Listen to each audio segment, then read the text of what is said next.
Hello,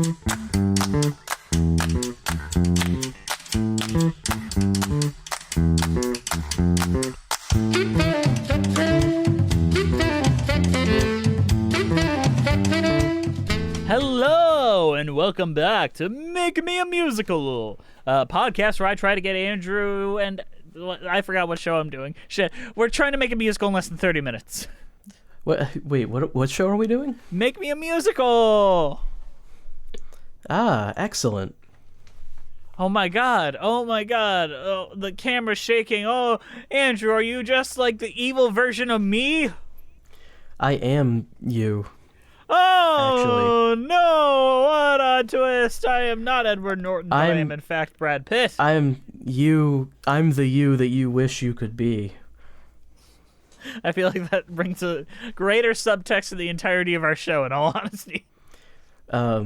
We're talking about the thing that I guess has already been tried to turn into a musical, but it never happened, according to some articles from 2015. Hey, it hadn't happened, so we got free reign. We're going to try to turn Fight Club into a musical today, guys. Yeah. So, Andrew, I'm going to guess there's probably at least one person that doesn't know the plot of Fight Club. What is the plot of Fight Club? Fight Club is a book and movie. Most people probably know the movie, about a guy who is unable to find any happiness at all, and is very upset with the world because he isn't getting what the world promised him. And so he meets someone who promises to get him that by beating the shit out of him. And then they start a place where everyone beats the shit out of each other. And that's called Fight Club. And then there's more stuff that happens, but I don't know. Do we keep going? Yeah. So spoilers for Fight Club. If whatever. This is the real spoiler territory, because you could probably gather what I just said from the title. Yeah. It turns out that the main character is actually like this anarchist best friend. They're the same person, and that's the twist. Yeah. I don't even know if I could call him an anarchist. He's kind of doesn't have a real...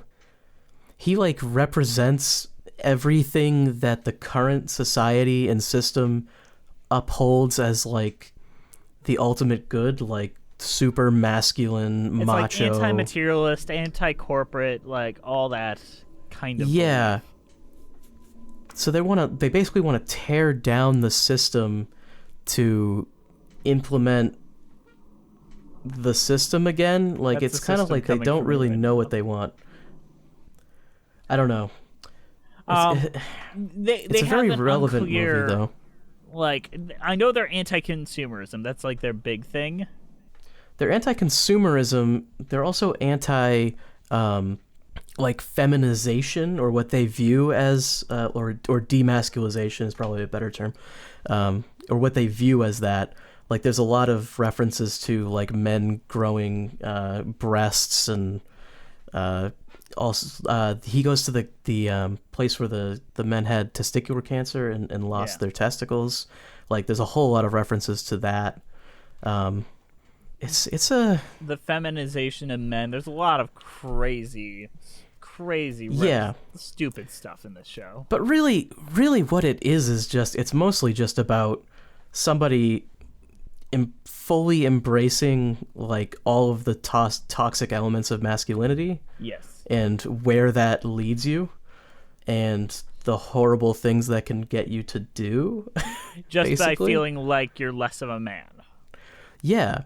And in that way, I think it's honestly maybe even more relevant today than when it came out, because, we've seen that type of stuff just take over our culture in a lot of ways. And the film isn't subtle with what it's trying to say. It's framing these as toxic, horrible people that just feel like their dicks are smaller than everyone else, so they have to cause violence and all that shit to make them feel more like men. They have to beat the shit out of each other. They have to do all these destructive things to gain control of their masculinity. And the thing is, when this film came out and many years afterwards, a lot of dude bros that it was criticizing embraced it because, man, this looks fucking badass. They're so cool, beat the shit out of each other. Yeah, and I mean that always happens though. Like, you know, it's very hard to create a satire piece that satirizes a group of people like this where they won't just embrace it. And we talked about this in our funerals episode as well. Yes. You have stuff like Starship Troopers where like actual fascists just latch onto it and they're like, yeah, this is great because like, look at it, it's so cool. It's just like, well, it's making fun of you though. Like, you don't see that? Well, that's the reason why you kind of have the most effective satire comes from comedy, like Jojo Rabbit, The Producers. Because it's hard to latch onto something that's actively making you a joke. Yes. And the worst thing that fascists and toxic men hate is being made fun of, making their dicks feel small. Yeah. No, I agree. And that's why they like this, because the Brad Pitt character in this genuinely is like kind of fun to watch and cool. Cool in quotations, like, yeah, but he's the idealized version of a man, and then at the end it turns out he's a fantasy that doesn't exist. Oh yeah, no, I'm not saying that it's not making fun of them. It's just I could see how they would completely miss it. And David Fincher, the director of the film, has said more recently, like, you know what, if like my daughter was dating a guy and he came up to me and said Fight Club was his favorite movie, I would definitely not want my daughter dating him. You'd have to at least ask why they like Fight Club. I feel like when you frame it that way and you look at the guy, you kind of know your answer. Yeah, it's like, okay, so I can see Fight Club is a really good movie. I could see a lot of different types of people really liking it and saying it's their favorite, but you know that one type of guy who's like, yeah, Fight Club is my favorite. That becomes their entire personality. Like, you can kind of get where they're like, Tyler Durden's such a badass. Oh, the type of people that post on their Facebook memes that have Tyler Durden quotes. It's like, oh no. Oh no. Tyler Durden is not a real thing, you idiot. He's not real even in the movie. All right, so we need to figure out how we're turning this into a musical, and I feel like we lean much harder into the satire, lead it more into like dark comedy territory. And not to say that there isn't dark comedy there, but I imagine the opening scene is a song called Support, where the narrator, which is all Ed Norton's character is ever really called in the film, just talks to you about like how everyone's looking for support, and we kind of like both. Well, you can have a number that's just him going to several different support groups over and over, and like they all sing. The name of the song is called Support, meaning that he's going to support groups and everyone's looking for support. Yeah. I'm wondering if we could do like a mix of music styles here, because I almost feel like the support groups and the what is the only girl's name in this movie? I can't remember her name if they even gave her one. Marla Singer. Marla. I almost feel like they should have a different music style than the Tyler Durden and the lead do. I feel like Tyler Durden has to have a sound unlike anyone else to kind of. He has to be like hard rock, like maybe no, not punk. I think he should be hard rock. I think he should be like AC/DC kind of like just hard, you know. And I feel like rock shouldn't appear when he's not around, unless we're like kind of, you know, hinting at him. Yeah, I think him and potentially the unnamed main character could have a similar music style, because technically they are supposed to be the same person. So yeah. Something that ties them together, like you have the narrator's theme and then Tyler's theme be the same thing, but like with such different instrumentation you can barely tell. Oh yeah, you have different instrumentation, but then by the end of it they kind of completely blur together. Exactly, where they kind of co-opt each other, or like one is part of a phrase, the other finishes the phrase, and you kind of think that they're their own individual things until they come together at the end. Yeah, I definitely like that, because you can play with that musically more than you even could in something like film. So, and I feel like we need like Tyler's song to be like his opening number to be like soap or something, like something a pun about soap. Yeah. I think, and what's really great is he just kind of shows up too. Yes. And you can even have You can even like hint at him in earlier songs, and then he just kind of shows up.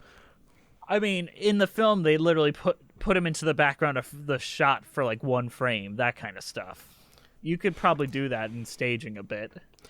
You could do that with like projection, or you could even put an actor out there for a bit and then kind of hide him. Yeah, you could do something like that. You could also instrument wise, like say he's symbolized by like an electric guitar or something. Just have like one strum somewhere in a song. Like, you know what? I have no idea. I'm not sure exactly how you would do something like that, but I think it could be cool. Now, how do we perform the fight scenes? I mean, the fighting. I feel like we shouldn't focus on them. Is kind of the thing I was about to suggest. They shouldn't be focused on, I don't think. But also, the fighting, even in the movie, isn't really like glamorized. It's kind of like dirty and like. I almost feel like just having them do mock fist fighting on stage would be plenty. And it kind of has to look terrible. I want them to be like not good fighters at all. Yeah. Well, I mean, the fighting in the movie isn't really ever a main showcase. Like, there's not like fight scenes in it, from what I remember. They do fist fighting, but it's always like somebody gets punched and they're just like bleeding. I had this idea as we were talking, and maybe misguided, but I was like, it's something to bring up. What if every character outside of the two leads, Tyler and the narrator, was played by someone not a man, whether it be like someone trans, non-binary, or a woman, which would kind of like hammer in the home of like the toxic masculinity side. I don't know if I like that necessarily. I think it's interesting enough to like broach it because this is a very male heavy show. I kind of feel like it might work against it a little bit though, because the idea of the show is that like the people who have lost their testicles or the guy who is growing breasts or whatever, they're all men. Yeah. Like the idea is that they didn't actually lose their masculinity. They are still men. So if anything, I kind of feel like maybe they should all be played by men no matter what. Fair enough. It was just something I was thinking about. Marla needs her own song though. Like, and I don't like the kind of jokes in the movie with her. I kind of want to make her more of a person because like her iconic line in the film is, "I haven't gotten fucked like that since grade school," which is just like, ah. Yeah, if there's one actual really good criticism about the movie is that she's barely a character. Yeah, she's just like this poor battered woman, confused and angry, and rightfully so once you know the twist. Oh yeah, of course. I mean, she's like, what is going on with this guy? He's actually like back and forth between different personalities. I don't know what you do with her though. You know? I feel like give her some backstory. Give her a reason to actually be interested in both of the men. Give them a moment with both versions of the man where you kind of see like why she's into either of them. I feel like she doesn't have much agency in the story where she's just suddenly fucking men. Yeah. No, I mean, I do agree. I personally don't know how to solve it. I don't either. But I like even just a song called Marlo where she gets to say who she is and where she stands and all that. Maybe just that is enough to give her more of a presence outside of an object, which she is in the movie. Oh yeah. No, I mean, it is a good legitimate criticism. I don't know what I would do with it. Yeah. Whereas I think that's not much David Fincher's fault, as we've seen later. He's very good at portraying women in his films. I think it's probably from the book. 100% from the book. If it probably is, and I mean it. As much as it kind of sucks that it is that way, it kind of makes sense with the messaging that the movie is trying to portray. Though if you take the movie incorrectly, like a lot of people do, it definitely sends a really bad message of like women are just not even really people. You know? Yeah, that movie is kind of sickening. So consumerism, that side of it, the terrorism, I feel like a lot of that stuff could be shown through like projections. I feel like this is a good show to like embrace the projection side, especially for that ending shot where I kind of think we should recreate on stage. Oh yeah, and that'd be a pretty easy one to do with projections. It would probably look about as good as Prince of Egypt, but we could do it. I mean, it's not hard to do things better than Prince of Egypt, though. No, I mean, hopefully we could do it a little bit better than that, but it wouldn't be that hard to do. I mean, it's literally just two actors holding hands and then a projection of buildings falling, right? That'd be all you have to do. Yeah, and like all of that. And do we use the same music cue, or do we write our own thing where it's like so starts it all? We would write our own thing. We're not going to use a what band do they use? I almost forget. I can hear it in my head, but I could not tell you what band that was. I remember used the to know soundtrack was like what a the song big was. thing when the movie came out. It's the Pixies. Oh God. Yeah, we don't use that. I mean, this at a certain point, this just kind of becomes like recreating the movie. What are we gonna do staging wise, that sets it apart from the film? So what do we do with staging things like the weird, like, because the movie is full of this weird editing and like camera tricks and things. Like, what do we do with that? I mean, you gotta try to figure out a way to tell it all in one single thing. I feel like you could use the projection as part of it, like, because we set up that Tyler Durden is a film projectionist, and you can kind of work that in, where suddenly the background starts to weave and bob like the film reels used to. You could do a lot of cool shit that way. Is this like, usually you're very against projections, so is this like you just think it would work so well into thematically? The story, yes. And there's so many I'm down with that. opportunities here. I mean, realistically, I think a lot of this could just be projections and like minimal, like, I don't think you'd need much of a set. Yeah, but I'm like imagining a scene where you've got like the violent angel face Jared Leto beating, and then you just see his blood splatter onto the projection screen in sync, like kind of like the Terminator ride. Like, and I'm like, that shit could work. I mean, yeah, I'm not against it. I think we've put out our ideas here, and a lot of this is just going to be like, do the movie. You can just recreate it. You've seen the movie, do that. Come on. That's what, sometimes when you're doing these and it's a movie, it's just like, you could just do it. Is there anything from the movie that you think we should specifically cut that like wouldn't work in a stage show environment? I feel like the sex scenes are a little too, like, there's like the literal all CGI sex scene where it's like, no, I feel like we don't need to see those. Oh, you're right. Yeah, you're definitely right. I feel like just we imply the sex and then he gets all butthurt. Yeah, I don't think we need that. Would it be long enough? How long is the movie? The movie's about 2 hours, so I think we've already got enough there. 139 minutes. Shit, that's a musical right there. And dang, this is an easy one. Why is this not already a fucking musical is the real question. As you said, in 2015 they were thinking about it. Actually, it actually goes back to 2011. I'm looking at these here. Oh, wow. Broadway.com has an article from 2011 saying that Fight Club might become 10 years, guys. And then there's another one in 2015 saying that they're still thinking about it.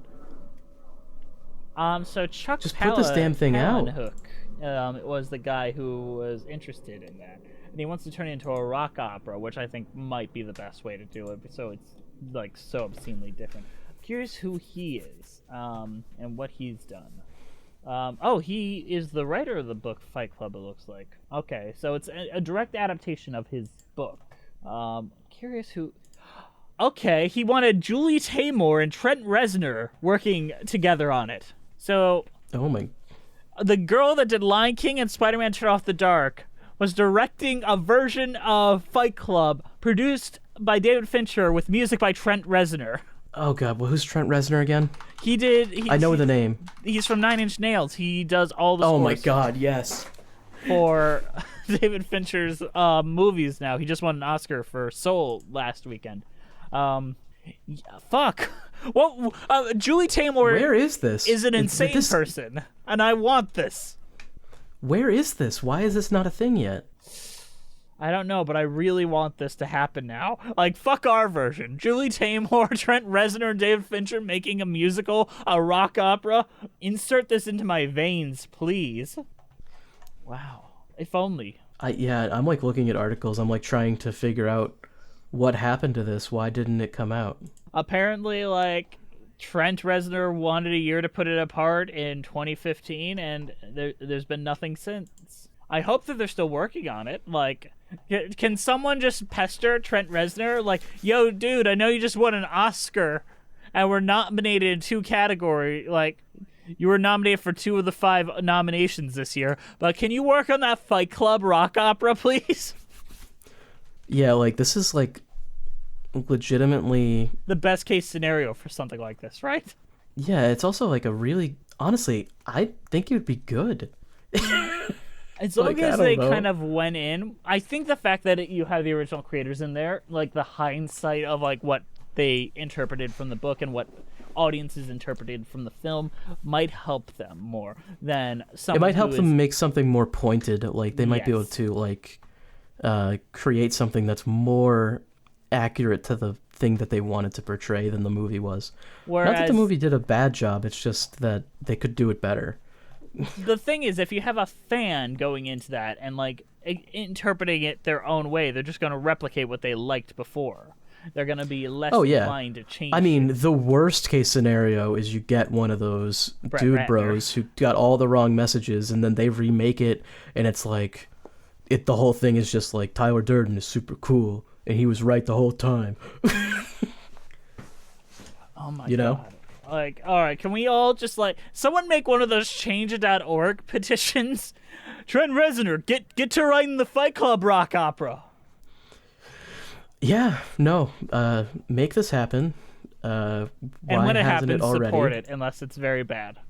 Well, yeah, I mean, it still could be bad, but, like, come on. Come on. And what would the critics think? Yeah, the critics would love it because I feel like David Fincher is so meticulous in what he wants. Julie Taymor is the only personality just as like meticulous as David Fincher, and I feel like they'd fight in the best ways, and therefore the product would be great. And I think Ben Brantley would love it. It might even save fucking Julie Taymor's reputation in the New York theater scene, which was kind of tainted by the Spider-Man of it all.